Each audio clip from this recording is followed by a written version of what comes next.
তো বলতেছিলাম মুসলমান সারা পৃথিবী জুড়ে কি জন্য মুসলমানকে আজকে নির্যাতন হইতেছে। মুসলমান তুমি ভুলে চলে গেলে যে কিয়ামত তোমার সামনে আসতেছে, খুবই নিকটে কিয়ামত।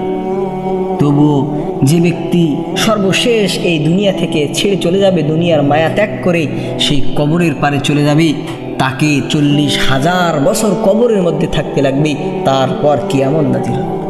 চিন্তা করে দেখুন, আজ থেকে যারা শত শত বছর পূর্বে যারা মৃত্যুবরণ করেছে, যারা দুনিয়া ত্যাগ, মায়া, মমতা, ভালোবাসা ছেড়ে যারা চলে গিয়েছে, আজ পর্যন্ত যারা কবরের মধ্যে আছে, আদম আলাইহিস সালামের জামানায় যারা মৃত্যুবরণ করেছে, নূহ আলাইহিস সালামের জামানায় যারা মৃত্যুবরণ করেছে, ঈসা আলাইহিস সালামের জামানায় যারা মৃত্যুবরণ করেছে, মূসা আলাইহিস সালামের জামানায় যারা মৃত্যুবরণ করেছে, সর্বশেষ রাসূল সাল্লাল্লাহু আলাইহি সাল্লামের জামানায় যারা মৃত্যুবরণ করেছে, তারা আজ থেকে কত বছর পূর্বে মৃত্যুবরণ করেছে। চিন্তা করে দেখুন, আজকেও কিন্তু কবরের মধ্যে তারা রয়ে গেছে। তো মুসলমান, আজকে থেকে রাসূল সাল্লাল্লাহু আলাইহি সাল্লামের মৃত্যু হওয়ার প্রায় 1400-1450 বছর হয়ে গেল। এখন পর্যন্ত যেই সময় মানুষেরা মৃত্যুবরণ করেছে, তারা কবরের মধ্যে আছে।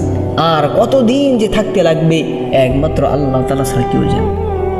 সর্বশেষ যে ব্যক্তি মারা যাবে, 40,000 বছর কবরের মধ্যে থাকতে লাগবে। এটা চারটাখানি কথা নয়, একবার খেয়াল করে দেখুন মুসলমান, ওই ব্যক্তির যদি কবরের মধ্যে আযাব হয়, আল্লাহ না করুন, তাহলে কেমন শাস্তি তাকে ভক্ষণ করতে লাগবে একবার খেয়াল করে শুনুন। আজকে দুনিয়ার মায়ায় পড়ে গিয়ে, আজকে দুনিয়ার মায়ায় ভালোবাসায় পড়ে গিয়ে আজকে আল্লাহ তাআলাকে ভুলে গেলাম। আফসোস। আসুন, ফজর যায়, জোহর যায়, আসর চলে যায়, মাগরিব চলে যায়, এশা চলে যায়, রাত কেটে যায়, ফজর হয়ে যায়, আবার দিন কেটে যায়, রাত্রি হয়ে যায়, শনিবার, রবিবার, সোমবার চলে যায়, দিন চলে যায়। যত আমাদের দিন যাইতেছে, কিয়ামত আমাদের নিকটে আসতেছে। দুনিয়া আমরা ছেড়ে যাইতেছি, আমরা কিয়ামতের আখিরাতের নিকটবর্তী হয়ে যাইতেছি। অতএব সুতরাং মুসলমান, এখনোই আমি ঘুমিয়ে রইলাম, এখনোই আমি জাগ্রত হইলাম না। মুসলমান আফসোস, কোথায় কোথায় আছে আমরা বাস করতেছি। অতএব যুবক ভাইয়ারা, আপনাদের অনুরোধ করে বলবো, আজকে থেকে তওবা করি, তওবায়ে নসুহা করি, আল্লাহ তাআলার দিকে ফিরে আসি।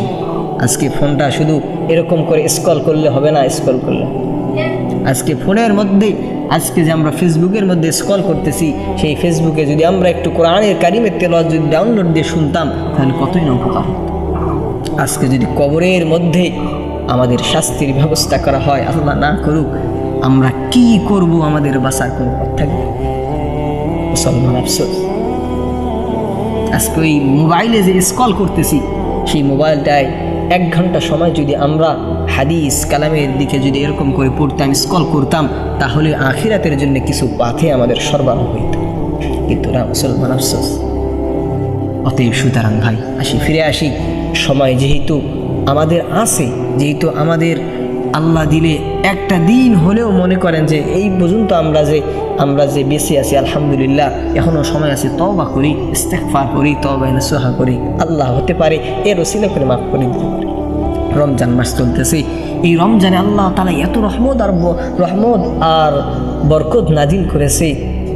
এই কথা যদি বলতে যাই তাহলে শেষ হয়ে যাবে, সময় শেষ হয়ে যাবে।